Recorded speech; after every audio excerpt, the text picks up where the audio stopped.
Hello my dear student, मैं मनोज शर्मा आपके अपने YouTube channel maths planet institute पर आपका हार्दिक स्वागत करता हूं। आरपीएससी के कोर्स में हमारा जो प्रीवियस लेक्चर था उसमें हमने क्या पढ़ा था कि order of A equal to यदि एन है, फोर्थ अपनी प्रॉपर्टी चल रही थी, यदि order of A equal to N, order of A equal to N, तब ऑर्डर ऑफ ए की पावर पी बराबर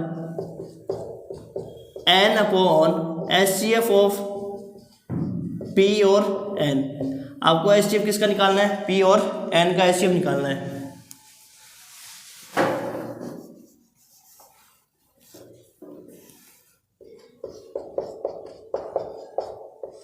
ये फॉर्मूला हम पढ़ रहे थे और इससे रिलेटेड हमने इक्वेशन कर लिया था। अब देखो, यदि पी और एन क्या हो? सापेक्षिक अभाज्य संख्या हो। यदि पी और एन क्या हो जाए? सापेक्षिक अभाज्य संख्या हो जाए। और सापेक्षिक अभाज्य संख्या की क्या परिभाषा होती है? सापेक्षिक अभाज्य संख्या की क्या परिभाषा होती है? तो सापेक्षिक अभाज्य संख्या की परिभाषा होती है अपने पास कि यदि P और N दो नंबर सापेक्षिक अभाज्य संख्या कहलाते हैं यदि उनका GCD या HCF उनका क्या हो? 1 हो। यदि GCD या HCF उनका क्या हो? 1 हो। GCD को ही कहते हैं HCF, ठीक है। तो GCD क्या हो? P और N का 1 होना चाहिए, तब वो नंबर आपका क्या कहलाता है? सापेक्षिक अभाज्य संख्या कहलाती है। तो हम देखो सूत्र देख रहे थे कि यदि order of A equal to यदि n है, तब ऑर्डर ऑफ ए की पावर p बराबर क्या फॉर्मूला होता है? n upon H C F of P N. p और n का HCF देखना है, और यदि p और n क्या हो? सापेक्षिक अभाज्य संख्या हो, तो उनका HCF कितना आएगा? 1 आएगा। तो जो इसका आंसर होगा फिर n के बराबर हो जाएगा। वो हम नोट लगा के लिखते हैं। तो देखो, नोट लगा के लिखो,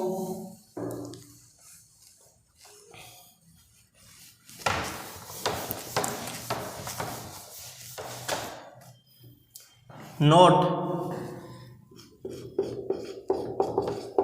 यदि P व N, यदि P व N सापेक्षिक अभाज्य संख्या हो, यदि P व N सापेक्षिक अभाज्य संख्या हो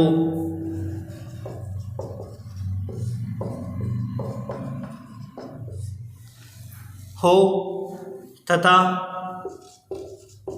order of A equal to N, तब ऑर्डर ऑफ ए की पावर पी बराबर क्या हो जाएगा अपने पास? N upon H C F of N अपॉन एन। पी और एन का एच सी एफ क्या हो जाएगा? 1। तो यहाँ से ऑर्डर ऑफ ए की पावर पी बराबर क्या हो जाएगा अपने पास? N upon 1 equal to N. तो ये हो जाएगा आपके पास ऑर्डर ऑफ ए की पावर पी बराबर, ठीक है। तो देखो, हमारे पास क्या फॉर्मूला था? यदि order of A equal to N है, तब ऑर्डर ऑफ ए की पावर पी बराबर फॉर्मूला होता है N upon H C F of P N. P और एन का एच सी एफ। यदि पी और एन क्या हो? सापेक्षिक अभाज्य संख्या हो, तो पी और एन यदि सापेक्षिक अभाज्य संख्या क्या होती है कि उनका एच सी एफ कितना हो? 1 आना चाहिए। यदि उनका एच सी एफ 1 आता है, तब पी और एन क्या कहलाती है? आपस में सापेक्षिक अभाज्य संख्या, ठीक है। तो देखो, order of A equal to N है, तब ऑर्डर ऑफ ए की पावर पी का फॉर्मूला क्या होता है? N upon H C F of P N. और यहाँ पे देखो, अपने को पता है कि यदि पी और एन सापेक्षिक अभाज्य संख्या है, तब इनका एच सी एफ कितना आएगा? 1। और यहाँ पे N upon 1 equal to N के बराबर आ जाता है। तो देखो, अपन क्वेश्चन करते हैं जिससे अपना कॉन्सेप्ट क्लियर होगा अच्छे से। देखो, क्वेश्चन लिखते हैं एक, यदि order of A equal to 4, यदि order of A equal to 4, तब ऑर्डर ऑफ ए की पावर 13, इसका मान कितना होगा? तब ऑर्डर ऑफ ए की पावर 13 का मान क्या होगा? तो यहाँ देखो, अब 4 और 13 आपस में क्या होते हैं? सापेक्षिक अभाज्य संख्या, क्योंकि 4 और 13 का जो HCF होता है वो कितना आता है? 1 आता है। तो HCF 1 आने के कारण ये क्या होती है? सापेक्षिक अभाज्य संख्या। तब देखो क्या सॉल्यूशन होगा? ऑर्डर ऑफ ए की पावर 13 बराबर क्या हो जाएगा अपने पास? n upon HCF of P और एन, तो यहाँ से एन कितना 4 और एचसीएफ कितना हो जाएगा इसका 1, तो 4/1 4। तो ऑर्डर ऑफ ए की पावर 13 बराबर क्या हो जाएगा 4 के बराबर। ठीक है, तो ये अपना कॉन्सेप्ट था कि यदि ऑर्डर ऑफ ए बराबर एन है तब ऑर्डर ऑफ ए की पावर पी बराबर क्या होता है n/HCF ऑफ पी एन। यदि पी और एन क्या हो सापेक्षिक अभाज्य संख्या हो तो उनका एचसीएफ कितना होता है 1 होता है, तो यहाँ पे एचसीएफ कितना आ जाएगा 1, n/1 कितना हो जाएगा n के बराबर। ठीक है, यदि मान लो आपके पास क्वेश्चन ऐसा हो, एक क्वेश्चन लिखते हैं और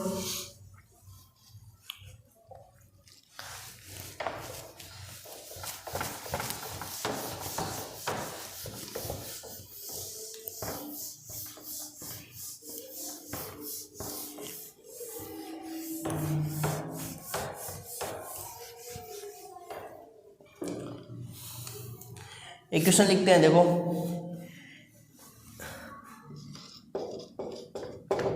यदि order of A equal to 40, order of A equal to कितना हो 40 हो, तब ऑर्डर ऑफ ए की पावर 2017 का मान कितना होगा बताओ। तो देखो हम जानते हैं क्या, ऑप्शन में आपके दे रखे हैं, मान लो 30, 40 या 1 या D none of these, none of these. ये हमारे पास क्वेश्चन हो तो हम जानते हैं कि order of A equal to कितना है 40, तब ऑर्डर ऑफ ए की पावर 2017 का मान कितना होगा। तो हम जानते क्या है, हम जानते हैं कि ऑर्डर ऑफ ए की पावर 2017 का फॉर्मूला क्या होता है n/HCF ऑफ P और N, ये जानते हैं। ठीक है, तो यहाँ पे देखो ये लिख सकते हो आप a की पावर p लिख सकते हो, ये फॉर्मूला तो यही होता है अपने पास, है ना। तो देखो ऑर्डर ऑफ a की पावर p का फॉर्मूला क्या होता है n/HCF ऑफ P N। ठीक है, तो अपने को क्या निकालना है ऑर्डर ऑफ ए की पावर 2017।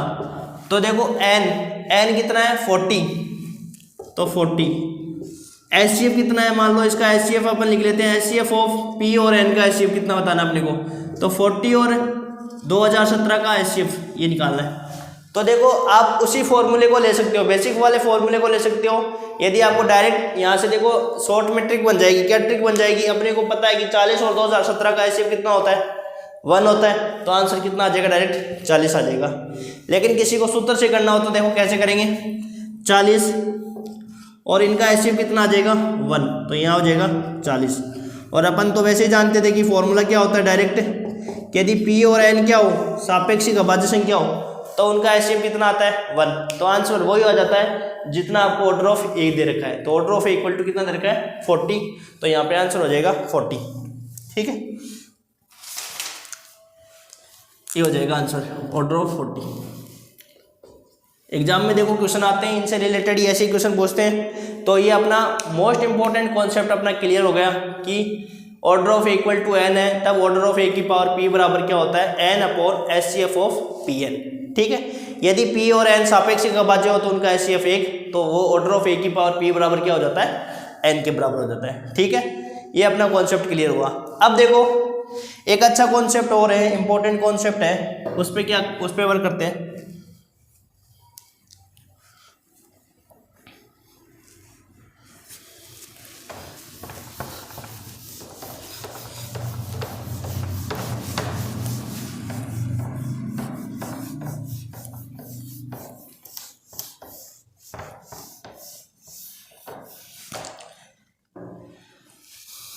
देखो एक अच्छा कॉन्सेप्ट है, यदि G आबेली ग्रुप हो, यदि G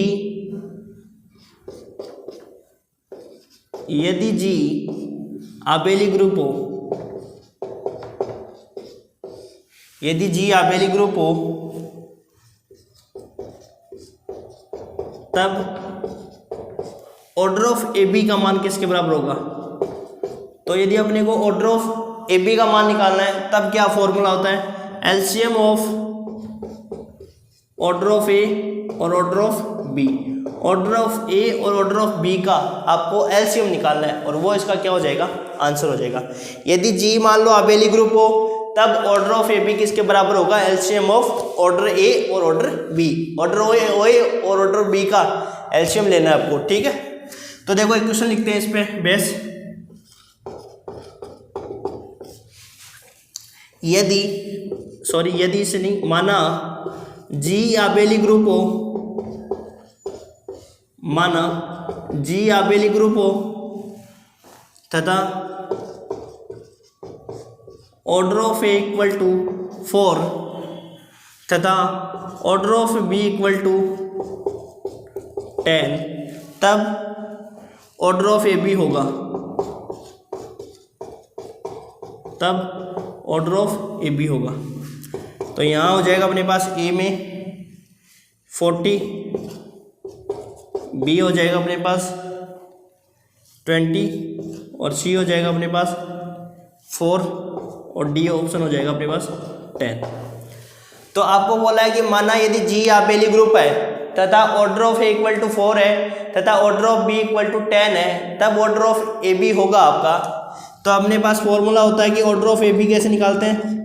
तो order of A B equal to होता है एलसीएम ऑफ ऑर्डर ए और ऑर्डर बी।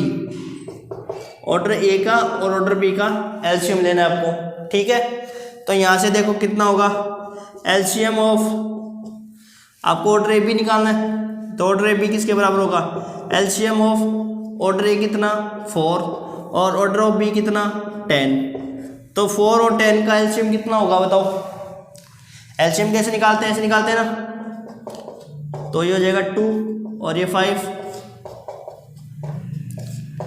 कितना हो जाएगा 20। तो आपका आंसर क्या हो जाएगा 20। ये आपका क्या हो जाएगा एलसीएम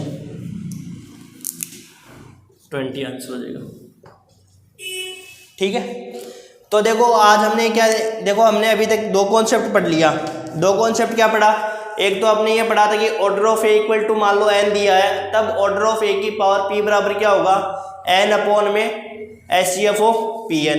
एक हमने पढ़ा कि ऑर्डर ऑफ ए बी बराबर क्या होता है, एलसीएम ऑफ ऑर्डर ए और ऑर्डर बी, ठीक है।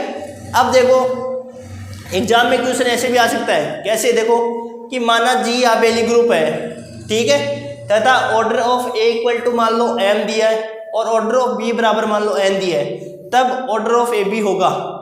तब क्या ऑर्डर होगा, जैसे मान लो एम एन हो जाएगा, या LCM of order A order B, या ऐसे हो जाएगा कि कोई भी और ऑप्शन दे देगा और डी मान लो आपको नन ऑफ दिस दिया है। तो देखो जैसे इसको सोल्व किया है वैसे इसको सोल्व कर लेंगे। तो ऑर्डर ऑफ ए बी बराबर क्या हो जाएगा, एलसीएम ऑफ ऑर्डर ए और ऑर्डर बी। तो यहाँ से कितना हो जाएगा, तो एलसीएम ऑफ ऑर्डर ऑफ ए मान लो एम दिया है और एन, तो एम एन का ऑर्डर कितना हो जाएगा भाई, एम और एन का एलसीएम कितना हो जाएगा, एम एन हो जाता है ना। तो ये एम एन आंसर आ जाएगा। देखो लिखना चाहो तो एक क्वेश्चन लिख सकते हो यहाँ पे, सॉरी इसमें देखो कोई नंबर दे रखा हो नहीं, गलत है, एम एन नहीं होगा, एलसीएम ऑफ एम एन हो जाएगा, ठीक है ना। देखो क्वेश्चन दिखाई देता हूँ मैं आपको, इंपॉर्टेंट क्वेश्चन है ये भी। क्वेश्चन कैसे आएगा ये देखो, माना जी आबेली ग्रुप है,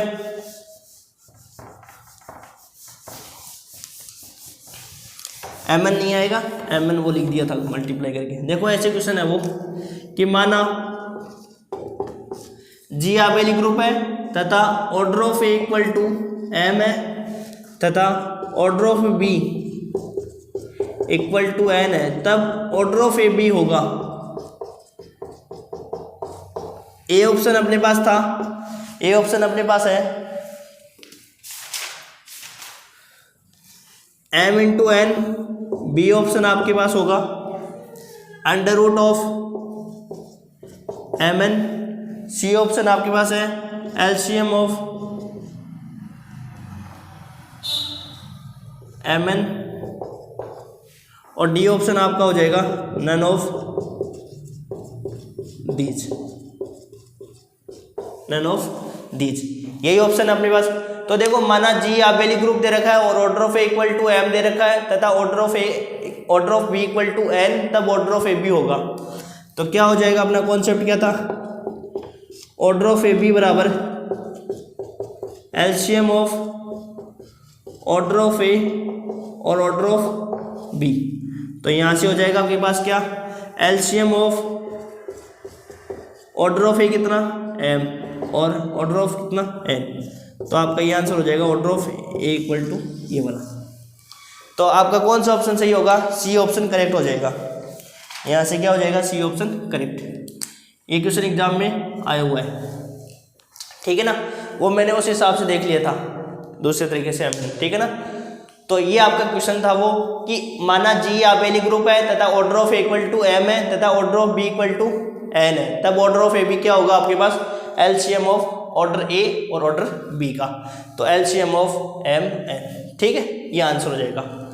तो हमने जो अभी तक कॉन्सेप्ट पढ़ा था कि ऑर्डर ऑफ ए बी अपन निकाल लिया कि एलसीएम ऑफ ऑर्डर ए और ऑर्डर बी, ठीक है। अब देखो हम आगे एक टॉपिक चलते हैं, टॉपिक मोस्ट इंपॉर्टेंट टॉपिक है जहां से क्वेश्चन एग्जाम में आते हैं, चक्री ग्रुप, साइक्लिक ग्रुप के बारे में पढ़ते हैं और उससे रिलेटेड एग्जाम में जितने भी क्वेश्चन आए उनको उस टॉपिक के साथ ही क्लियर कर लेते हैं। इसके बाद में जो हमारा भाई चक्रीय ग्रुप का टॉपिक कंप्लीट होते ही हमारा जो पहला टॉपिक ग्रुप है वो कंप्लीट हो जाएगा और उसके बाद में हम दूसरा टॉपिक स्टार्ट करेंगे क्रमचय ग्रुप के बारे में, परमुटेशन ग्रुप के बारे में, ठीक है। तो देखो अब लिखते हैं हेडिंग दूसरा नया टॉपिक चक्रीय ग्रुप।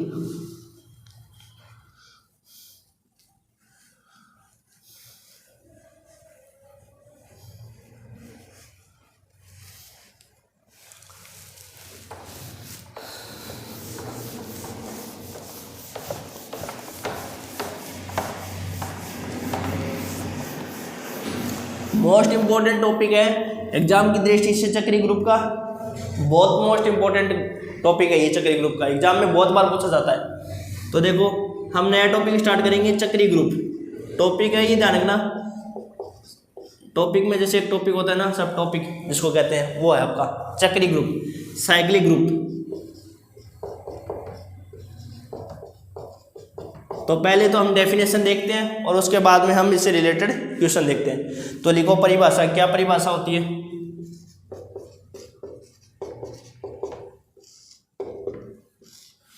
कि माना जी ग्रुप जी चक्रीय ग्रुप कहलाता है, ग्रुप जी चक्रीय ग्रुप कहलाता है यदि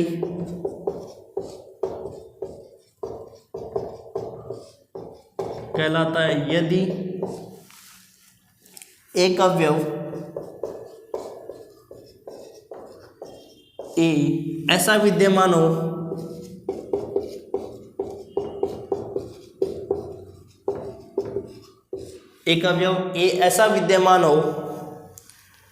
कि जी में हो कि जी का प्रत्येक अवयव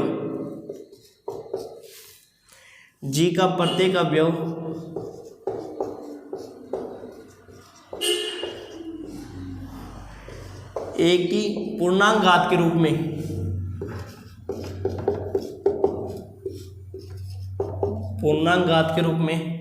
लिखा जा सके पूर्णांक घात के रूप में लिखा जा सके।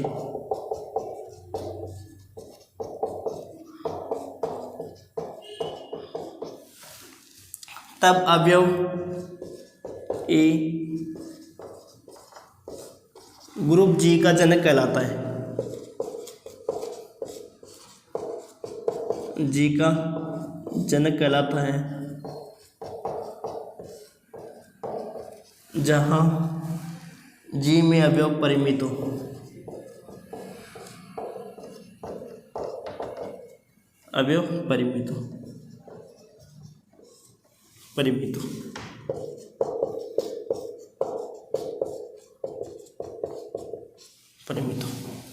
तो देखो क्या डेफिनेशन होता है चक्रीय ग्रुप की, कि ग्रुप जी चक्रीय ग्रुप कहलाता है, साइक्लिक ग्रुप कहलाता है यदि एक अवयव ए ऐसा विद्यमान हो कि जी का प्रत्येक अवयव एक ही पूर्णांक घात के रूप में लिखा जाए, तब अवयव ए जी का जनक कहलाता है। जनक को इंग्लिश में कहते हैं जनरेटर। जनरेटर, ठीक है। तब ए जी का क्या कहलाता है, जनक कहलाता है, ठीक है। तो देखो एग्जाम्पल जो अपन करेंगे उसमें आपका कॉन्सेप्ट अच्छे से क्लियर होगा। मैं इतनी गारंटी लेता हूँ कि मैं आपको कोई भी डेफिनेशन कराऊंगा तो उसको अपन एग्जाम्पल से अच्छे से क्लियर कर लेंगे, ये गारंटी लेता हूँ कि आपके समझ में आ जाएगा। तो देखो क्या परिभाषा होती है कि ग्रुप जी चक्रीय ग्रुप कहलाता है यदि एक अवयव ए ऐसा विद्यमान हो ताकि ए को अपन क्या कर सके, ताकि जी का प्रत्येक अवयव ए की पूर्णांक घात के रूप में लिखा जाए। मतलब देखो क्या मतलब है, एग्जाम्पल लेते हैं अपन एक, मान लो एक ग्रुप ले लिया अपने, क्या 1 ओमेगा ओमेगा स्क्वायर गुणा संक्रिया के लिए क्या बनाता है, ग्रुप बनाता है। गुणा संक्रिया के लिए क्या बनाता है, ग्रुप बनाता है, ठीक है। जैसे मान लो हमने कोई भी एक अवयव उठा लिया, जैसे मान लो उठा लिया हमने ओमेगा, क्या उठा लिया, ओमेगा। तो मान लो मैं ओमेगा की पावर 1 की मैंने, मान लो तो क्या आया अपने पास, ओमेगा आया। 2 पावर की तो उसकी ओमेगा स्क्वायर, 3 पावर की तो ओमेगा क्यूब, और ओमेगा क्यूब किसके बराबर होता है, 1 के बराबर होता है। ओमेगा क्यूब किसके बराबर होता है, 1 के बराबर होता है। अब यहाँ से परिभाषा से समझना एग्जाम्पल को और एग्जाम्पल से समझना परिभाषा को, दोनों चीजें आपस में क्लियर हो जाएगी। देखो कैसे, जी चक्रीय ग्रुप कहलाता है यदि एक अवयव ए ऐसा विद्यमान हो, एक अवयव ए ऐसा विद्यमान हो, यहाँ समझना, ए मान लो अपने मान लिया ओमेगा है, ठीक है, कि जी का प्रत्येक अवयव, ये सारे अवयव देखो ग्रुप के ये अवयव है ना, 1 ओमेगा स्क्वायर, ये ग्रुप के ये अवयव है ना, जी का प्रत्येक अवयव, यहाँ परिभाषा क्लियर हो जाएगी देखो आपकी, जी का प्रत्येक अवयव, ग्रुप का प्रत्येक अवयव, ये ग्रुप के सारे अवयव है और यहाँ पे भी सारे ग्रुप के अवयव आ रहे, प्रत्येक अवयव ए की पूर्णांक घात के रूप में इंटीग्रल पावर में, यहाँ देखो एक अवयव हमने क्या लिया, ओमेगा, और इसकी इंटीग्रल पावर कर रहे हैं। इंटीग्रल पावर यही तो होती है कि ए स्क्वायर बराबर क्या होता है, ए स्टार ए, और ए क्यूब बराबर क्या होता है, ए स्टार ए, ये इसकी क्या होती है, इंटीग्रल पावर। तो जो अपने पास ओमेगा है, ओमेगा स्क्वायर और ओमेगा क्यूब, जैसे 3 पावर की, तो यहाँ समझना जी का प्रत्येक अवयव, ये सारे अवयव किसके हैं, ग्रुप के अवयव ही तो है ना, और ए की पूर्णांक घात के रूप में लिखा जाए। तो जो ए अवयव यहाँ से कोई उठाया है अपने, उसकी जो पावर करने पर सारे ग्रुप के अवयव लिखे गए, सारे अवयव किसके लिखे गए, ग्रुप के लिखे गए, तो उस अवयव को तो क्या कहते हैं, जनक कहते हैं, जनक ही तो कहते हैं उसको, इसी को तो कहते हैं जनरेटर। तब अवयव ए इसका क्या कहलाता है, जनक कहलाता है, और उस ग्रुप को क्या कहते हैं, चक्रीय ग्रुप कहते हैं। यदि ग्रुप में यदि मान लो जनरेटर है तो उसको ग्रुप को कहते हैं चक्रीय ग्रुप। अब दोबारा समझो, देखो इसको परिभाषा को, आपके देखो क्लियर हो जाएगी परिभाषा, इतनी कोई हार्ड परिभाषा नहीं है, कि जी का प्रत्येक अवयव उस अवयव की पूर्णांक घात के रूप में लिखा जाए। मान लो हमने ओमेगा उठाया, तो ओमेगा की पावर 1 की तो क्या मिल गया, ओमेगा, ओमेगा की 2 पावर की तो ओमेगा स्क्वायर, ओमेगा की 3 पावर की तो 1 आ गया। तो उस ओमेगा को अपन इंटीग्रल पावर में लिखे, तो इंटीग्रल पावर लिखने पर क्या आ गए, ग्रुप के सारे अवयव आ गए। तब जो ओमेगा है वो आपका क्या कहलाएगा, जनक कहलाएगा। तब ओमेगा क्या कहलाएगा, जनक कहलाएगा, ठीक है। अब देखो दूसरे एग्जांपल से क्लियर करते हैं। और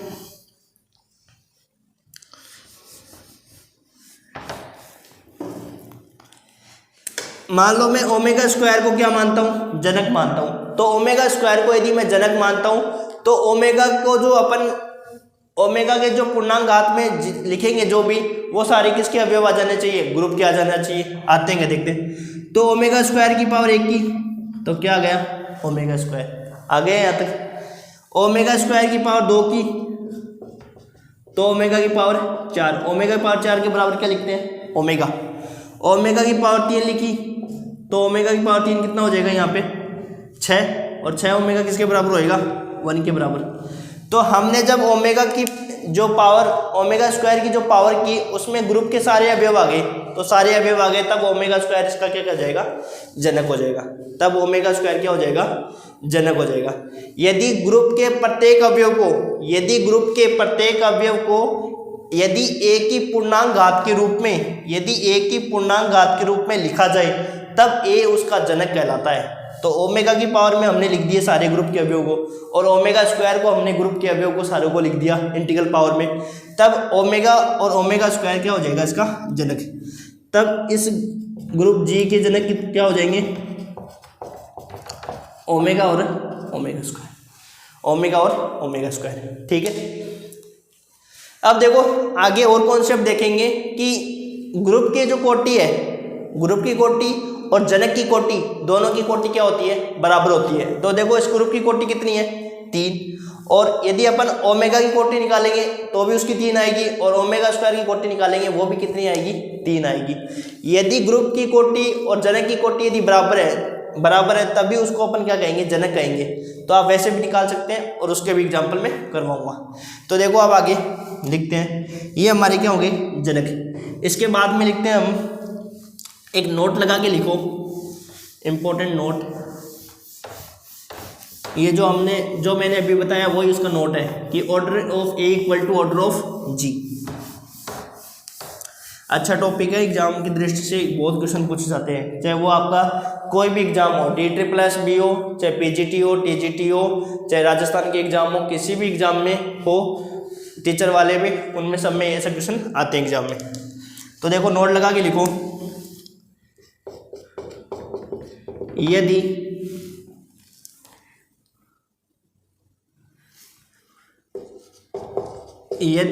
किसी अवयव की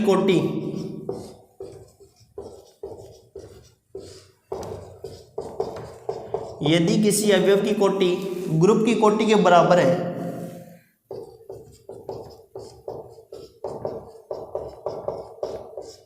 यदि किसी अवयव की कोटि ग्रुप की कोटि के बराबर होती है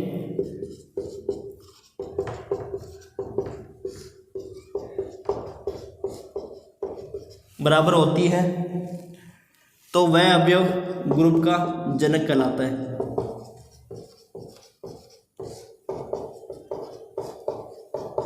ग्रुप का जनक होता है, ग्रुप का जनक होता है परिमित ग्रुप के लिए।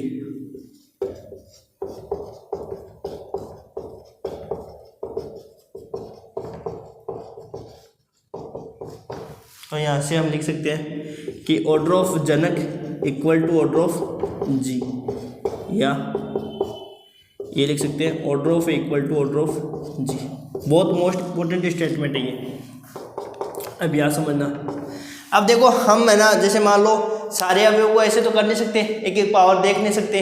जैसे मान लो हमने एग्जाम्पल जो लिया था लास्ट में, जी बराबर 1 ओमेगा और ओमेगा स्क्वायर है, तो आप कहोगे सर ओमेगा और ओमेगा स्क्वायर को क्यों लिखा, 1 को लिख के दिखाओ। तो 1 की पावर 1 किया तो 1 आ जाएगा, लेकिन 1 की पावर जैसे 2 किया तब ओमेगा आ जाएगा क्या, या ओमेगा स्क्वायर आ जाएगा क्या। यदि किसी भी अवयव की पूर्णांक घात में ग्रुप के सारे अवयव नहीं आते तब वो उसका जनक नहीं होता है, ध्यान रखना। अब बताओ 1 की पावर किया 1 आ गया, लेकिन 1 की पावर 2 करने पर ओमेगा या ओमेगा स्क्वायर आ रहा है क्या, नहीं आ रहा ना, तब ये इसका जनक नहीं होगा। तब आपका जनक कितने होंगे, 2 ही होंगे जनक। ठीक है, अब जैसे मान लो कोई क्वेश्चन मान लो ऐसे आएगी, उसके जनक हम ऐसे पावर में नहीं देख सकते हैं, तो उसके लिए क्या एक आइडिया होता है, उसके लिए ये आइडिया होता है कि आप ये देख लो कि इन सब की कोटि निकाल लो, और इन सब की कोटि जिस भी अवयव की कोटि ग्रुप की कोटि के बराबर आ जाएगा तब उसी को क्या कह देंगे, जनक कह देंगे। और यही मैंने लिखा है, देखो यदि किसी अवयव की कोटि ग्रुप की कोटि के बराबर होती है तो वह अवयव ग्रुप जी का क्या कहलाता है, जनक कहलाता है। इस एग्जाम्पल को देख सकते हैं, देखो वापस से।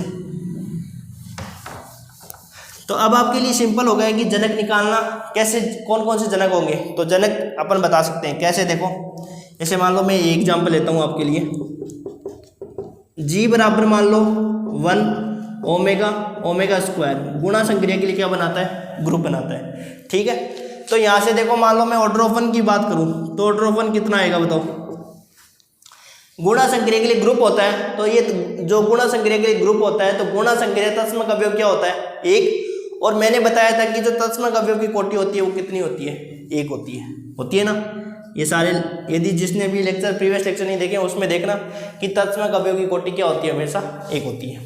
ठीक है, ऑर्डर ऑफ ओमेगा की बात करूँ मैं तो बताओ कितना होगा ऑर्डर ऑफ ओमेगा, कैसे निकालना बताया था, ओमेगा को ऑपरेट कराओ, ओमेगा को ऑपरेट कराने पर क्या आना चाहिए, तत्समक अवयव के बराबर। ये डेफिनेशन थी ना कि ए को इतनी बार ऑपरेट कराओ कि हमको क्या मिल जाए, तत्समक अवयव, और तत्समक अवयव क्या है 1, तो ओमेगा की पावर 3 करेंगे तो क्या मिल जाएगा, 1 मिल जाएगा। तो यहाँ से ऑर्डर ऑफ ओमेगा कितना हो जाएगा 3, तो यहाँ से ऑर्डर ऑफ ओमेगा कितना आ गया 3। ओमेगा स्क्वायर की बात करूँ तो ओमेगा स्क्वायर और कितनी बार इसको संक्रिया करवाई, 3 बार। क्यों, क्योंकि यहाँ पे कितना है, ओमेगा की पावर 4 ओमेगा मिल गया, और ओमेगा से ओमेगा स्क्वायर को गुणा करेंगे तो ओमेगा क्यूब और 1 हो जाएगा। तो ऑर्डर ऑफ ओमेगा स्क्वायर कितना हो जाएगा 3, तो ऑर्डर ऑफ ओमेगा स्क्वायर भी कितना आ गया 3।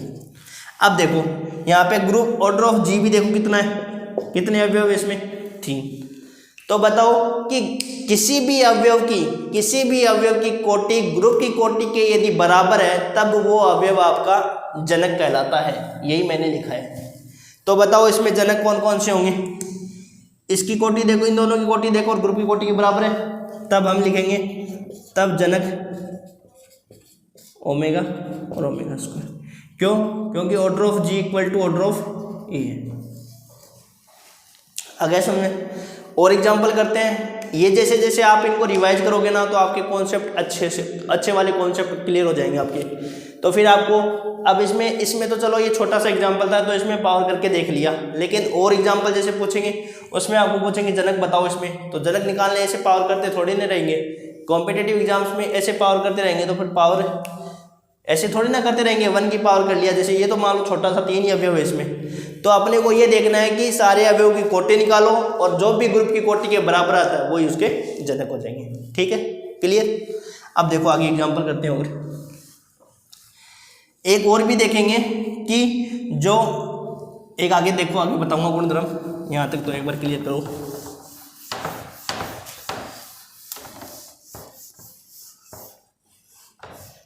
दूसरा एग्जाम्पल करते हैं, और जिसने भी देखो ये कोटि निकालने वाला किसी अवयव की कोटि कैसे निकालते हैं, ये मैंने प्रीवियस लेक्चर में करवा रखा है सारा, अच्छे से 4 से 5 एग्जाम्पल मैंने करवा रखे हैं कि प्रत्येक अवयव की कोटि कैसे निकालते हैं, वो आप पीछे वाले लेक्चर में देख सकते हो। ठीक है, तो देखो मैं दूसरा एग्जाम्पल लेता हूँ।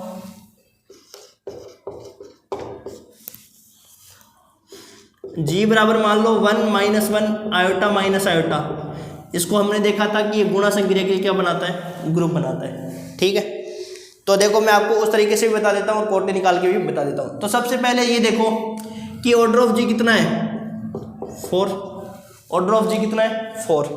ठीक है, तो बताओ ऑर्डर ऑफ 1 कितना होगा, बताओ 1 तो इसका तत्समक अवयव है और तत्समक अवयव की कोटि कितनी होती है 1।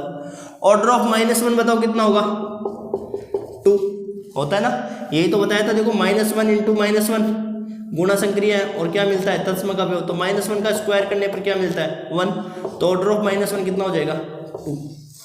ये मैंने सारे आपको प्रीवियस लेक्चर में बता रखे हैं, अच्छे से समझ आ रखे हैं, तो आप वहाँ पे देख सकते हो इस वीडियो। ठीक है, तो बताओ ऑर्डर ऑफ आयोटा कितना हो जाएगा 4 हो जाएगा, आयोटा की पावर 4 करो 1 आ जाएगा, तो आयोटा की पावर 4 करने पर 1 आ गया, तो ऑर्डर ऑफ आयोटा कितना हो गया 4। ऑर्डर ऑफ माइनस आयोटा कितना हो जाएगा 4 हो जाएगा। तो अब ये देखो कि किस किस अवयव की कोटि ग्रुप की कोटि के बराबर है, तो इन दोनों अवयव की कोटि ग्रुप की कोटि के बराबर है, तो जनक क्या हो जाएंगे आयोटा और माइनस आयोटा। एक देखो आगे और भी देखेंगे कि यदि मान लो किसी अवयव है, कोई अवयव है, जैसे मान लो आयोटा है, वो यदि मान लो उसका जनक होता है तो उसका इनवर्स भी क्या होता है जनक होगा, ये श्योर है। जैसे मान लो हम देखेंगे, देखो इसमें इसी एग्जाम्पल में देखेंगे, पहले लिख देता हूँ मैं जनक कौन कौन हो जाएंगे इसमें, आयोटा और माइनस आयोटा। तो देखो मैं समझाता हूँ आपको कि मान लो यदि कोई अवयव है वो जनक है, यदि कोई अवयव जनक है तो उसी अवयव का जो इनवर्स होता है प्रतिलोम जो होगा वो भी क्या होगा जनक होगा। तो अब देखो इस एग्जांपल में बताता हूँ कि आयोटा का प्रतिलोम क्या होता है माइनस आयोटा होता है ना। ये टेबल बनानी बताई थी ना, संक्रिया सारणी गुणा संक्रिया,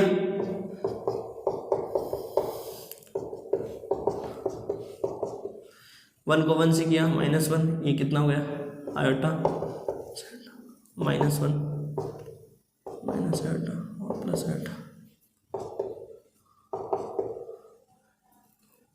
-1 और ये +1,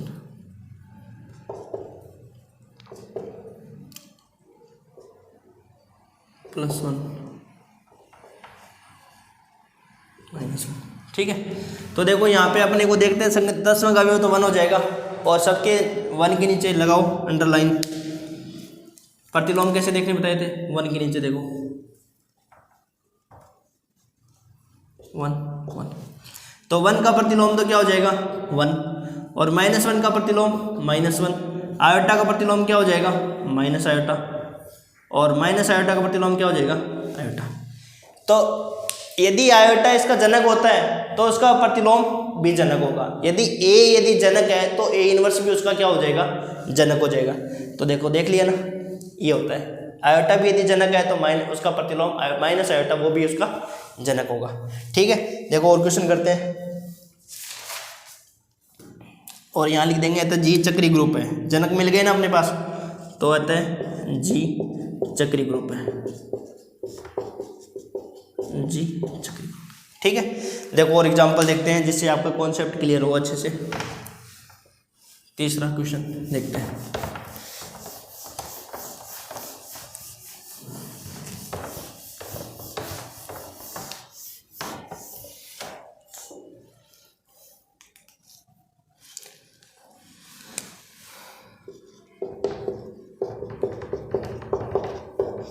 वन टू थ्री फोर और संक्रिय आपकी क्या है गुणा 5 है, मोडुलो 5 है। तो बताओ ऑर्डर ऑफ 1 बताओ कितना होगा, पहले तो ऑर्डर ऑफ 1 निकालो, ऑर्डर ऑफ 2 निकालो, ऑर्डर ऑफ 3 निकालो, ऑर्डर ऑफ 4 निकालो, और ऑर्डर ऑफ जी निकालो। ऑर्डर ऑफ जी तो आपको पता है 4 है। ठीक है, अब बताओ मॉडुलो संक्रिया लगानी है, और मैंने आपको मॉडुलो भी अच्छे से समझा रखा है उस एग्जांपल में। तो बताओ 1 का तो कितना हो जाएगा, 1 तो इसका तत्सम का अवयव हो जाएगा, और तत्सम का अवयव की कोटि क्या हो जाएगी 1। अब बताओ 2 की बताओ कितना होगा ऑर्डर, 2 को देखो यहाँ पे 2 × 5 2, ठीक है, 2 2 4, ठीक है, और 4 2 8, रिमाइंडर कितना 3, यहाँ तक कितना आ गया 3 × 2 कितना हो गया 6, रिमाइंडर कितना आ गया 1। तो ऑर्डर ऑफ 2 कितना आ जाएगा 1 2 3 4, तो यहाँ पे आ जाएगा ऑर्डर ऑफ 2 4।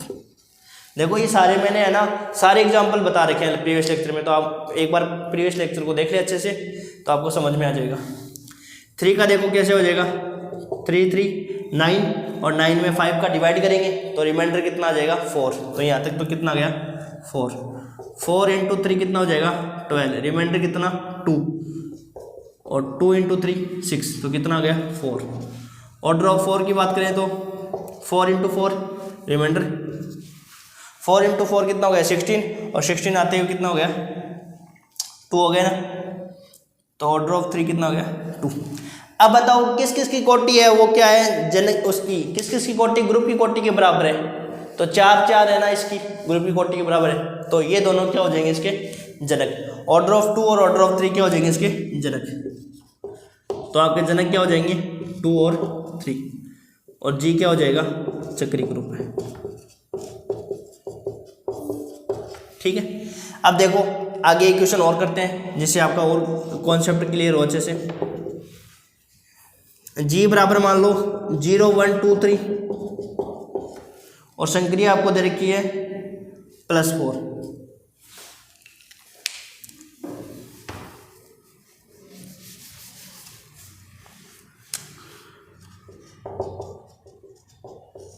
निकालो, देखो ऑर्डर निकालो। तो आपको पता है कि प्लस संक्रिया का तत्सम का अवयव क्या होता है 0, तो 0 का ऑर्डर कितना हो जाएगा, ऑर्डर ऑफ जी कितना हो जाएगा इसका, पहले बात तो 4, ऑर्डर ऑफ 0 कितना हो जाएगा 1, ऑर्डर ऑफ 1 कितना हो जाएगा 4 हो जाएगा ना, ऑर्डर ऑफ 2 कितना हो जाएगा 2, और ऑर्डर ऑफ 3 कितना हो जाएगा 3 + 3 6, रिमाइंडर कितना हो जाएगा 4। देखो 3 + 3 6, रिमाइंडर आ गया 2, और 2 और 3 कितना हो गया 5, यहाँ पे कितना आ जाएगा रुको 3 3 6 है ना, 6 करने पर 4 का डिवाइड करेंगे तो रिमाइंडर कितना आ जाएगा 2, और 2 और 3 कितना हो जाएगा 5, तो ऑर्डर ऑफ 3 कितना आ जाएगा, संक्रिया क्या देखिए +4 देखिए ना, तो देखो सॉरी देखो एक बार वापस से देखते हैं इसको। तो 2 का तो अपने पास क्या हो गया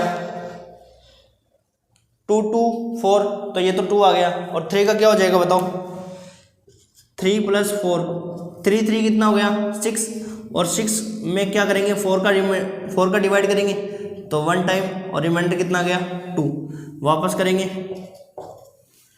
तो 2 में 3 ऐड कर दिया 5, और 5 में 4 का डिवाइड करेंगे ना तो रिमाइंडर कितना आ गया 1। लेकिन अपने को लाना क्या है तत्सम का अवयव जाना है, तो यहाँ पे बच गया 1, और 1 में वापस 3 करेंगे ऐड तो 1 और 3 कितना हो गया 4, और 4 में 4 का डिवाइड करेंगे तो 0। तो ये हो जाएगा 1 2 3 4। तो इसकी कोटि और इसकी कोटि क्या आ रही है ऑर्डर ऑफ जी के बराबर, तब आपका 1 और 3 इसके क्या हो जाएंगे जनक हो जाएंगे। तो आपके जनक क्या हो जाएंगे 1 और 3।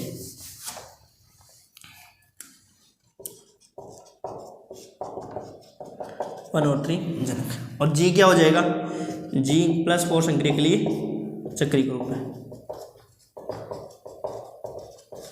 ठीक है ये हो गया। तो यहाँ देखो हमने अब तक हमने क्या देख लिया कि जी चक्रीय ग्रुप को देख लिया कि चक्रीय ग्रुप में अपन जनक कैसे फाइंड करते हैं। ठीक है अब देखो क्या है कि एक मोस्ट इंपॉर्टेंट पॉइंट है, और मोस्ट इंपॉर्टेंट पॉइंट क्या है वो देखो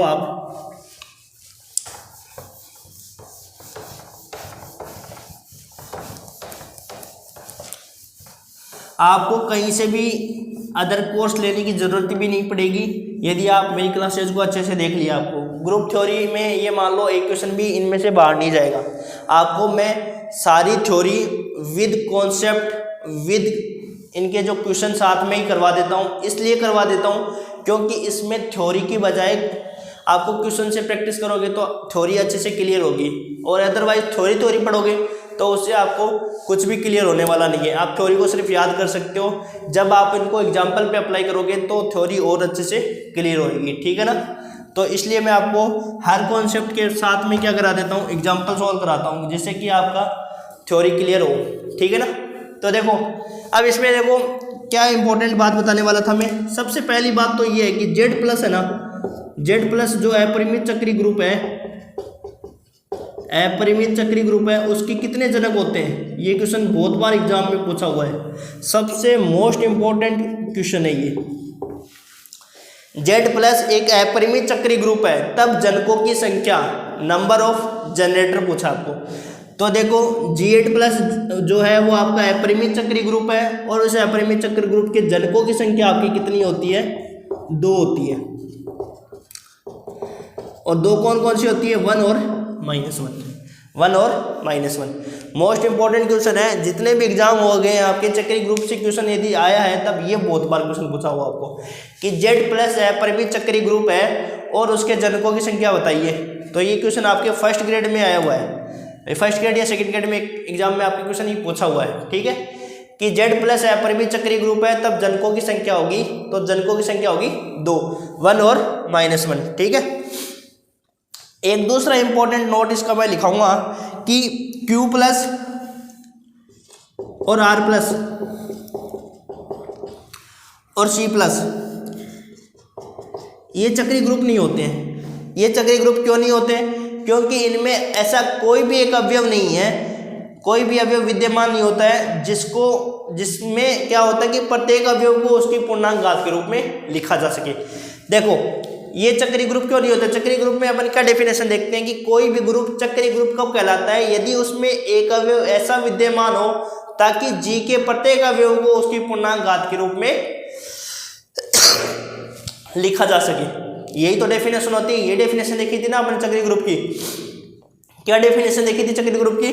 कि जी चक्रीय ग्रुप कहलाता है यदि एक अवयव ऐसा विद्यमान हो, ग्रुप में ऐसा अवयव विद्यमान हो ताकि ग्रुप के प्रत्येक अवयव को उस अवयव की पूर्णांक घात के रूप में लिखा जा सके, तब ए आपका जनक कहलाता है और जी आपका चक्रीय ग्रुप कहलाता है। अब देखो जो Q+ और R+ C+ ये है, ये चक्रीय ग्रुप क्यों नहीं होते? क्योंकि इनमें एक अवयव ऐसा विद्यमान नहीं होता है ताकि जी के प्रत्येक, जी मतलब जो भी Q के अवयव है, R के अवयव है, C के अवयव है, उनको पूर्णांक घात के रूप में लिखा जा सके। ऐसा अवयव विद्यमान नहीं होता है, इसलिए सारे ग्रुप क्या नहीं होते? चक्रीय ग्रुप नहीं होते। तो देखो एग्जाम में क्वेश्चन कैसे आता है, एग्जाम के में जो पॉइंट ऑफ व्यू से क्वेश्चन कैसे पूछते हैं कि निम्न में से चक्रीय ग्रुप नहीं है, एक एग्जाम्पल इनमें से दे दिया कोई और 2-3 मान लो दूसरे दे दिए, तो आपको ऐसे भी क्वेश्चन पूछ सकते हैं। तो ये आपको नोट लगा के याद रखना पड़ेगा कि Q plus R plus C plus ये चक्रीय ग्रुप नहीं होते हैं, क्योंकि इनमें एक अवयव ऐसा विद्यमान नहीं होता है या अवयव ए ऐसा विद्यमान नहीं होता है ताकि ग्रुप के प्रत्येक अवयव को उसके पूर्णांक घात के रूप में लिखा जा सके। भाई अवयव के पूर्णांक घात के रूप में नहीं लिखा जा सके, ऐसा अवयव ही नहीं मिलता है, तब वो अवयव ग्रुप चक्रीय ग्रुप कैसे होगा, नहीं होगा ना।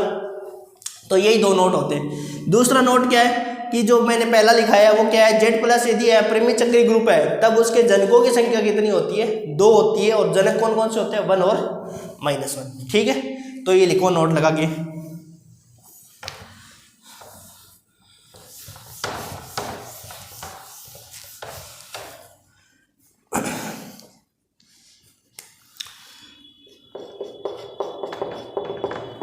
नोट, सबसे पहला नोट, दोनों ही नोट बहुत इंपॉर्टेंट नोट है एग्जाम की दृष्टि से।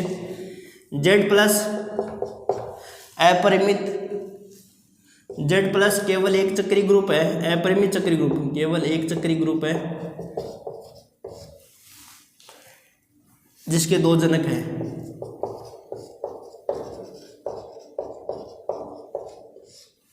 जिसके 2 जनक 1 और -1 है। ठीक है, एक तो ये हो गया। दूसरा Q प्लस R प्लस तथा C प्लस ये चक्रीय ग्रुप नहीं है,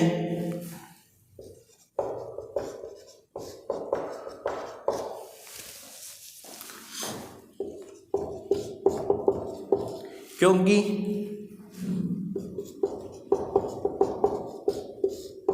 इनमें कोई भी एक अवयव, इनमें ऐसा कोई भी अवयव विद्यमान नहीं है,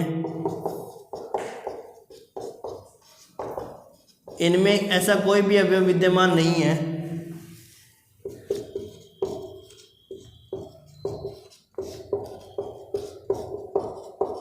ताकि प्रत्येक अवयव को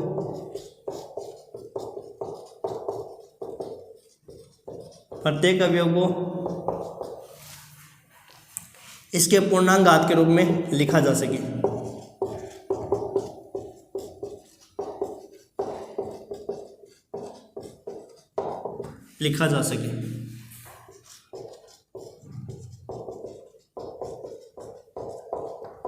देखो ये मैंने यही बताया था कि Z प्लस केवल एक ऐसा चक्रीय ग्रुप है जिसके कितने जनक होते हैं, 2 जनक होते हैं, 1 और -1। तो आपके क्वेश्चन एग्जाम में क्या आएगा, Z प्लस जो चक्रीय ग्रुप है उसके जनकों की संख्या होती है 2, 1, 3, 4। तो जो उसके जनक कितने होते हैं, 2 होते हैं। एक ये बताया था Q plus R plus C plus चक्रीय ग्रुप क्यों नहीं होते हैं, क्योंकि इनमें एक अवयव ऐसा विद्यमान नहीं होता है ताकि ग्रुप के प्रत्येक अवयव को उसके पूर्णांक घात के रूप में लिखा जा सके, इसलिए नहीं होता है। अब देखो इसमें क्या लिख रखा है, ये तो लिख रखा है चक्रीय ग्रुप नहीं है क्योंकि इनमें एक ऐसा कोई भी अवयव विद्यमान नहीं है ताकि प्रत्येक अवयव को उसके पूर्णांक घात के रूप में लिखा जा सके। ठीक है, अब देखो सबसे इंपॉर्टेंट अपना इसमें जो आने वाला टॉपिक आगे वाला कि जनकों की संख्या फाइंड, जो अपने नंबर ऑफ जनरेटर है उनकी काउंटिंग कैसे करते हैं, उनके लिए क्या फॉर्मूला होता है, कौन सा अपने को तरीका होना चाहिए जिससे हम ये फाइंड कर सकते हैं कि उसके जनकों की संख्या या जनकों की गणना कर सके। तो देखो लिखो आगे टॉपिक जनकों की गणना, और उससे फिर रिलेटेड क्वेश्चन भी करवा देता हूँ मैं साथ में ही, बहुत इंपॉर्टेंट क्वेश्चन है, एग्जाम में बहुत पूछे जाते हैं। जनकों की गणना,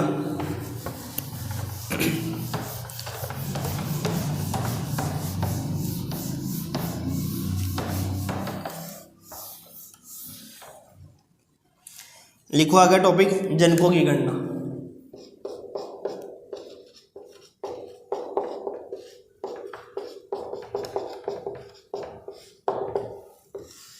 इंपॉर्टेंट टॉपिक है, देखो लिखो यदि order of G equal to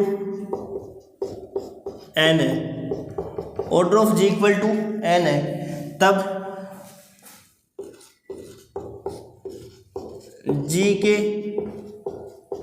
जनकों की संख्या इक्वल टू n से छोटी तथा n के सापेक्षिक अभाज्य संख्या की संख्या, n के सापेक्षिक अभाज्य संख्या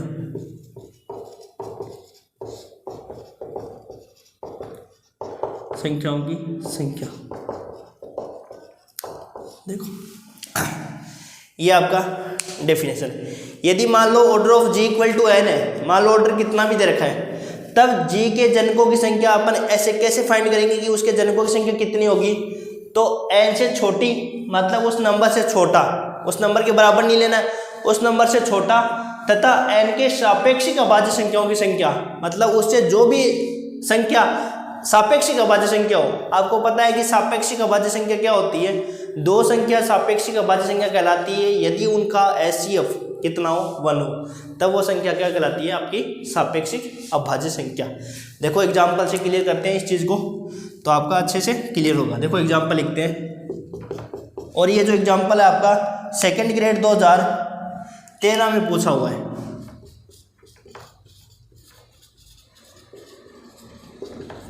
तो आपको देखो प्रीवियस ईयर के क्वेश्चन भी साथ में कंप्लीट हो जाते हैं टॉपिक के साथ में, जिससे आपको यह भी पता चल जाता है कि भाई इस टॉपिक से कौन सा क्वेश्चन एग्जाम में आया हुआ है, तो और अच्छा उससे कॉन्सेप्ट क्लियर होता है। फिर order of G equal to 8 है, यदि order of G equal to 8 है, तब जी के जनकों की संख्या।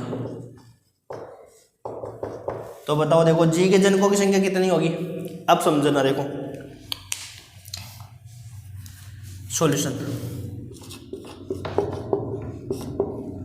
ऑर्डर ऑफ जी मान लो 8 है, तब जी के जनकों की संख्या। तो सबसे पहले तो आप ये देखो सापेक्षिक अभाज्य संख्या देखो,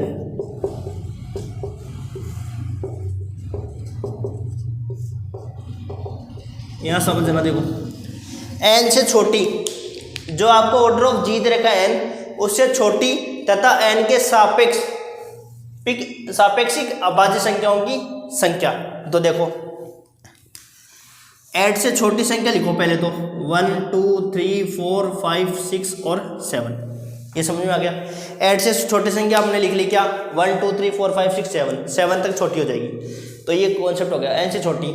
अब ये देखना है कि जो ये एन दे रखा है उसके साथ सापेक्षिक अभाज्य संख्या जो रखे। अब ये जो नंबर 8 है वो इनमें से किन किन नंबरों के साथ सापेक्षिक अभाज्य संख्या है, तो देखो किस किस के साथ है बताओ। एक के साथ हो जाएगा 8 और 1 का एचसीएफ देखो कितना होता है 1, 8 और 1 का एचसीएफ कितना होता है 1, तो 8 और 1 क्या हो जाएगी सापेक्षिक अभाज्य संख्या, ठीक है। अब 8 का 2 के साथ देखो, 8 और 2 का एचसीएफ कितना होता है 2, 1 नहीं हुआ ना, तो ये सापेक्षिक अभाज्य संख्या नहीं होगी। 8 का 3 के साथ देखो, 8 और 3 का एचसीएफ कितना आता है 1, तो ये आपकी सापेक्षिक अभाज्य संख्या हो जाएगी। फिर 8 और 4 का देखो, 8 और 4 का एचसीएफ कितना होता है 4, नहीं होगी। अपने को एचसीएफ 1 वाला देखना है। 8 का और 5 के साथ सापेक्षिक अभाज्य संख्या बताओ कितनी है, 1 है। अब भाई सापेक्ष अभाज्य तो ये हो जाएगा। 8 का 6 के साथ बताओ कितना है, 8 का 6 के साथ कितना आएगा 2 आएगा ना एचसीएफ। 8 का 7 के साथ 7, तो 1 2 3 4 कितने आ गए इसके जनक 4, कितने जनक आ गए 4, तो ये अपना आंसर हो जाएगा। इसको लिख सकते हो, देखो 4 कौन कौन से आ गए 1 3 5 और 7, ये आ गया समझ में। दोबारा देख लो, यदि order of G equal to 8 है तब जनक की संख्या आपको पूछी है, तो आपको पता है कि order of G equal to n है, तब उसके जनकों की संख्या क्या होगी n से छोटी, मतलब उस नंबर से छोटे नंबर लिख लो पहले, 7 तक लिख लिया हमने, तथा n के सापेक्षिक अभाज्य संख्या, n के साथ सापेक्षिक अभाज्य संख्या, यही होगा ना सापेक्षिक अभाज्य संख्या। तो देखो 8 का इनमें से किस किस नंबर के साथ सापेक्षिक अभाज्य है, तो एक बात दोबारा बता देता हूं कि सापेक्षिक अभाज्य संख्या कौन सी होती है, दो संख्या सापेक्षिक अभाज्य संख्या कहलाती है यदि उनका एचसीएफ 1 हो, यदि उनका एचसीएफ कितना हो 1। यदि हम एचसीएफ निकाले और एचसीएफ क्या आ जाए 1 आ जाए, तब वो दोनों नंबर आपस में क्या होती है सापेक्षिक अभाज्य संख्या, ठीक है। तो बताओ, देखो हमने 8 का और 1 का एचसीएफ निकाला, कितना आया 1, तो 8 और 1 हो जाएगा इसका जनक, ठीक है। 8 का फिर 2 के साथ देखो, हो जाएगा। 8 का 2 का कितना होगा बताओ एचसीएफ, 2 नहीं होगा ना, अपने को चाहिए 1 वाला, तो ये नहीं होगा। 8 का फिर 3 के साथ देखो तो 8 और 3 का एचसीएफ कितना हो जाएगा 1, ये हो जाएगा। 8 का 4 के साथ देखो 4 एचसीएफ आएगा, तो ये नहीं होगा। 8 का 5 के साथ देखो ये हो जाएगा। 8 का 6 के साथ नहीं, 8 का 7 के साथ एचसीएफ। ये कॉन्सेप्ट क्लियर। अब देखो दूसरा क्वेश्चन देखते हैं और क्लियर होंगे। देखो क्वेश्चन है, इस पर हम बरमार करेंगे जिससे हमारा कॉन्सेप्ट क्लियर होगा। अब देखो मान लो ऑर्डर ऑफ जी मान लो 7 है, तब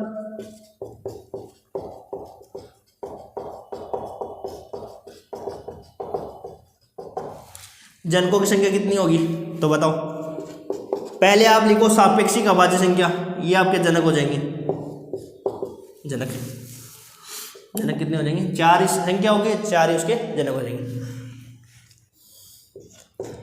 तो देखो सापेक्षिक अभाज्य संख्या देखो, कुछ नहीं करना है, बस इजी सा है कि 7 से छोटी संख्या लिख लो पहले। तो 7 से छोटी कौन कौन सी होती है, 5 और 6। अब देखो 7 और 1 का एचसीएफ 1, तो 1 हो जाएगा। 7 का 2 के साथ हो जाएगा, 7 का 3 के साथ हो जाएगा, 7 का 4 के साथ हो जाएगा, 7 का 5 के साथ भी हो जाएगा और 7 का 6 के साथ भी हो जाएगा। तो इसके जनक कितने हो जाएंगे, 6।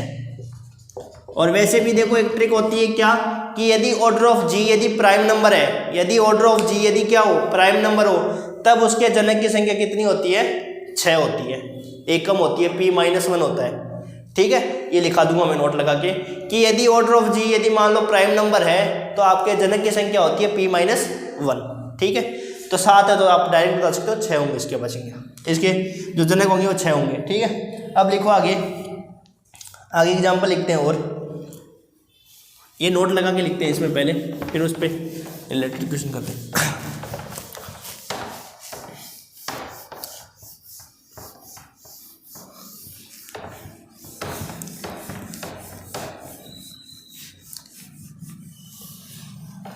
यदि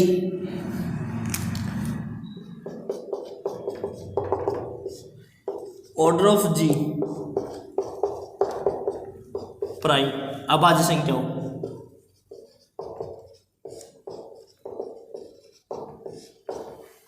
तब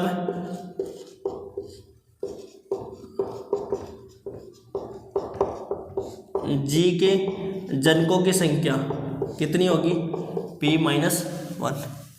क्वेश्चन लिख लो एक और, यदि ऑर्डर ऑफ जी मान लो 13 है, तब जनकों की संख्या होगी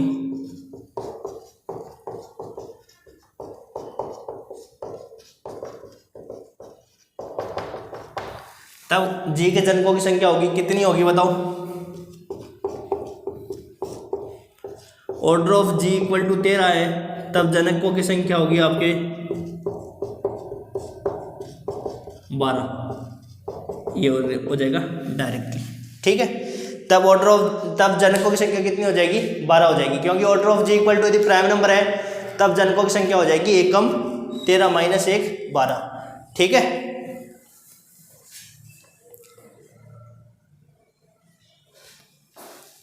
अब देखो आगे क्या है, देखो और क्वेश्चन करते हैं अपन कि मान लो एग्जांपल के लिए ऑर्डर ऑफ जी मान लो 2017 है, तब जनकों की संख्या कितनी होगी,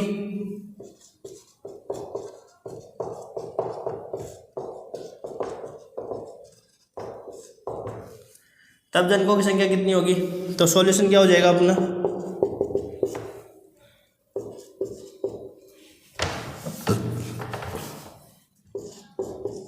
order of G equal to 2017, तो जनकों की संख्या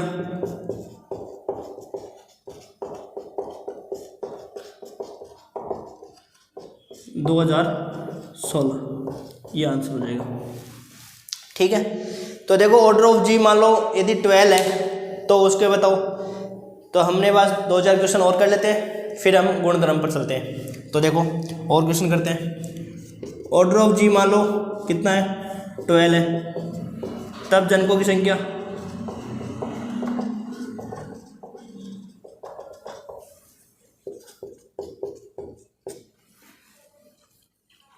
तो ऑर्डर ऑफ जी कितना है, 12 है, तो जनक क्या हो जाएंगे 1 से लेकर 12 तक लिख लो, अब देखो यहाँ पे 1 से लेकर 12 तक लिखेंगे। ये तो मान लो नंबर छोटा ही है, मान लो कोई बड़ा नंबर आ जाता, 15 आ जाता, 18 आ जाता, तब अपन लिखते थोड़ी 17 तक गिनती नहीं लिखते। देखो डायरेक्ट समझना, डायरेक्ट आंसर देना सीखो। देखो 12 तक है तो 11 तक लिखना अपने को पता है। अब पहला नंबर 1 है, 1 का और 12 का रिलेशन देखो तो हो जाएगा 1। फिर 2 का होगा कि इसके साथ बताओ, नहीं होगा। 3 का नहीं होगा, 4 का नहीं होगा, 5 का होगा, 6 का नहीं होगा, 7 का होगा, 8 का नहीं होगा, 9 का नहीं होगा, 10 का नहीं होगा, 11 का होगा। ये आपके जनक आ गए 4। ऐसे निकाल सकते हैं।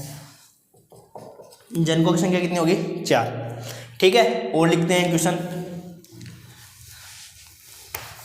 एग्जाम में देखो ज़्यादातर क्या पूछते हैं आपको, एग्जाम में यही जो देते हैं आपको प्राइम नंबर का देते हैं, क्योंकि प्राइम नंबर वाले में आपको पता है कि भाई कोई इतना फाइंड करने वाली है नहीं, प्राइम नंबर में आपको सीधे आंसर देना है। तो इसलिए क्या देते हैं भाई, एग्जामिनर आपको ये थोड़ी है कि भाई आपको 18 दे दिया और फिर करवा लिया, तो उसमें टाइम लगता है। जो कॉम्पिटिटिव एग्जामिनेशन होते हैं उसमें क्या होते हैं, आपको दे दिया order of G equal to 17 है, तब जनकों की संख्या तो 16 हो गई बस। Order of G equal to P है तो जनकों की संख्या p-1 होती है।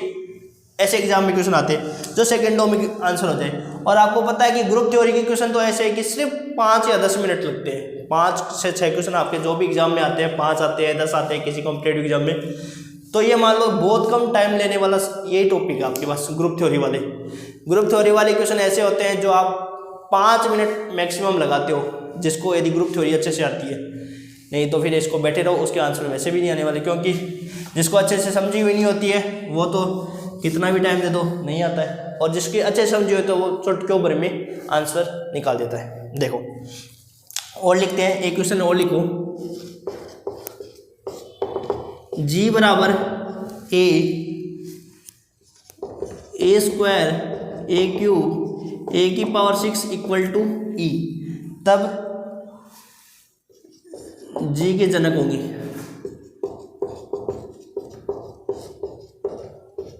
तो बताओ ऑर्डर ऑफ जी कितना है इसमें, ऑर्डर ऑफ जी कितना है? 6 है, तो जनक कितने होंगे बताओ। अब आपको पता है कि 5 तक लिखना है ना। तो पहला देखो 6 1 का HCF 1, 2 के साथ नहीं होगा, 3 के साथ नहीं होगा, 4 के साथ नहीं होगा, 5 के साथ होगा, बस 2 ही जनक हो जाएंगे आपके a और a की पावर 5। इनको पावर में लिख देंगे ऐसे, a और a की पावर 5। और लिखते हैं, देखो और क्वेश्चन करते हैं। यदि मान लो ऑर्डर ऑफ 8 आ गया इसका, बस इसके बाद में लास्ट क्वेश्चन करते हैं और उसके बाद में हम वीडियो को यहीं समाप्त करेंगे। और फिर हम जो गुणधर्म है वो इसके अगले लेक्चर में हम करेंगे, और अगले लेक्चर में आपका कंप्लीट हो जाएगा ये जनक चक्री ग्रुप वाला टॉपिक। और चक्री ग्रुप के साथ ही कौन सा टॉपिक कंप्लीट हो जाएगा, आपका ग्रुप कंप्लीट होगा। और उसके बाद में अगले लेक्चर में हम करेंगे क्रमचय ग्रुप को, ठीक है। और क्रमचय ग्रुप करने के बाद में उप ग्रुप के टॉपिक सब ग्रुप करेंगे, और फिर नॉर्मल सब ग्रुप, और इस प्रकार से क्वेश्चन ग्रुप को करते हुए कंप्लीट कर देंगे। तो देखो एक क्वेश्चन और लिखो। जी बराबर मान लो ए स्क्वायर ए क्यूब ए की पावर 4 ए की पावर 5 ए की पावर 6 डैश डैश ए की पावर 8 इक्वल टू ई, तब जनकों की संख्या